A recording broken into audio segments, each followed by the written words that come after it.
سلامونه نیکی هیلې احترامات مې ومنئ په دې هیله چې روغ او جوړ به وای لکه څنګه چې تاسو پوهیږئ خوږو دوستانو چې د پکس لاب مکمل کورس مو سٹارټ کړی دی نو که چېرته مو زموږ لومړنۍ ویډیو نه وي لیدلي نو لطفا زموږ لومړنۍ ویډیو وګورئ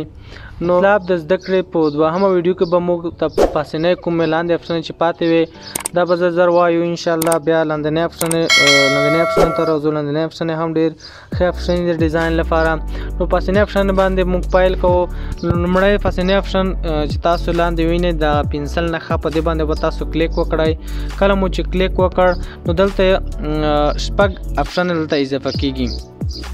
شپږ یو اپشن اضافه کیږي چې دا به هم زر وایو بیا لاندنۍ اپشنې ته راځو دا اپشن چې دی دا په لاندنۍ برخه کې هم تدریس کیږي او په تفصیل سره به هغه وایو نو لومړنی اپشن چې دا د ټیکس اپشن دا په پاسنۍ برخه کې موږ لوستلې وه بیا هم یادوري کوو په دې وسیله کولی شئ چې تاسو په لیکنه کې کوم تغیرات راوستلي یا لیکنه ترسره کوئ د ټیکس په وسیله تاسو کولی شئ نو تاسو کولی شئ چې د ټیکس په وسیله لیکنه کې تغیرات وولئ دویم اپشن چې دا د کاپي اپشن ده د دې اپشن په وسیله کولی شئ چې کومه تاسو لیکل ترسره کړي یو د لیکلو کې تاسو غواړئ چې کپي کړئ نو کپي واخلئ نو په دویم اپشن باندې به تاسو کلیک وکړ کله مو چې کلیک وکړ نو تاسو ولیدل چې کپي واخیستل شوه د دې په وسیله کولی شئ چې د ډیزاین لپاره غواړئ چې دوې کپۍ ترسره کړئ نو کپي ترسره کولی شئ زه ورباندې بیا هم کلیک کوم غواړم چې بله کپي هم ترسره کړم نو تاسو ولیدل چې بله کپي هم ترسره شوه غواړئ چې ډیلیټ کړئ نو په دې ډیلیټ باندې به تاسو کلیک وکړئ غواړئ چې بله هم ډیلیټ کړم دا هم ډیلیټ کولی شم دریم اپشن چې دا باندې به تاسو کلیک وکړئ کله مو چې کلیک وکړئ غواړئ چې تاسو د لیکنې سایز یا کوچنی کړئ یا هم غټ کړئ نو دلته سایز ورکړی شوی دی دلته 95 سایز ورکړی شوی دی ورته چې لږ د کوچنی شي نو تاسو ولیدل چې دې په وسیله کوچنی کولی هم شئ او غټ کولی هم شئ څومره تاسو وغواړئ غټ کولی هم شئ کوچنی کولی هم شئ نو دریم اپشن دې په وسیله کولی شئ سایز ورته انتخاب کړئ سایز یا کوچنی کړئ یا هم غټ کړئ څلورم اپشن دې په وسیله کولی شئ چې لیکنې ته روټیټ ورکړئ روټیټ څخه مطلب دغه دی چې لیکنه یوه خوا تاوولی شئ بلې خوا ته یې تاوولی شئ زاویه هم ورکولی شئ هر ډول زاویه چې تاسو وغواړئ د دې په وسیله ورکولی شئ دا پاسنۍ کوم اپشن چې دا هم په لاندنۍ اپشن کې هم شته خو یو ځل یادوري کوو دا پنځم اپشن په دې باندې به تاسو کلیک وکړئ کله مو چې کلیک وکړ د دې اپشن په وسیله کولی شئ چې خپله لیکنه لیفټ سایډ ته یا هم رایټ سایډ ته یا هم ټاپ ډاون دې خوا ته تاسو راوستلی شئ زه ورته دا انتخاب کوم نو تاسو ولیدل چې منځنۍ برخې ته هم راوستلی شئ لاندې هم راوستلی شئ پاسې هم راوستلی شئ او منځنۍ برخې ته بیا هم راوستلی شئ د دې اپشن په وسیله کولی شئ چې لیکنه یوې خوا ته بلې خوا ته پاس ته لاندې برخې ته تاسو د دې په وسیله راوستلی شئ نو دا شپږم اپشن د دې اپشن په وسیله تاسو کولی شئ چې خپلې لیکنې ته رنګ ورکړئ هر ډول رنګونه چې تاسو وغواړئ نو رنګونه هم ورکولی شئ زه ورته غواړم دا رنګ ورکړم یا هم دا رنګ ورکړم یا هم دا رنګ ورکړم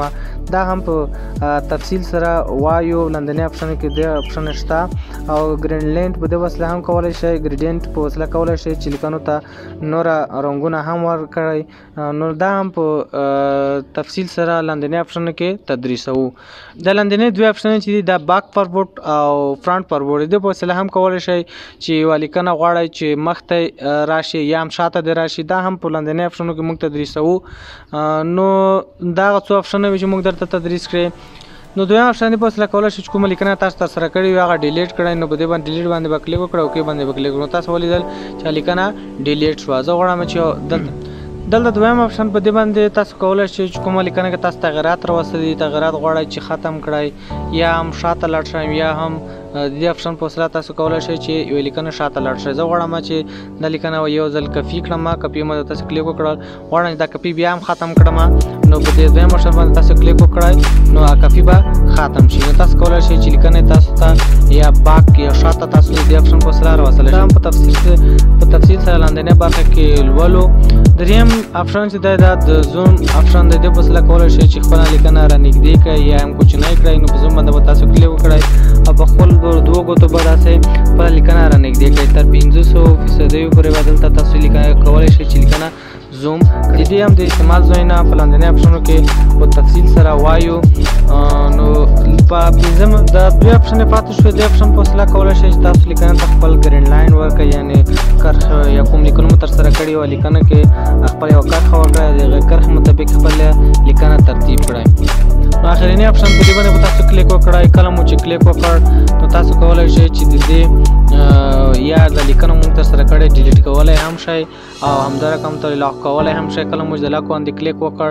دا هم په تفصیل سره وایو. کله مو چې لاک باندې کلیک وکړ تاسو نشئ کولای چې په دې لیکنه کې بیا تغیرات کراولای. کله چې تغیرات کراولای نو دا آپشن باندې کلیک وکړئ او د لاک کوم آپشن چې دی په دې باندې تاسو کلیک وکړئ تاسو کولای شئ چې اوس تغیرات پکې راولای. او لومړی تاسو تغیرات نشئ کولای اوس تا غواړئ چې تاسو تغیرات وکړئ. دا هم په تفصیل سره په لاندنۍ آپشن کې وایو. نو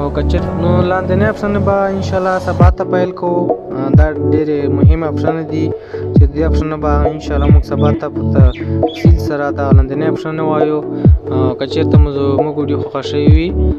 د خپل ملګرو سره یې شیر کړئ. مننه.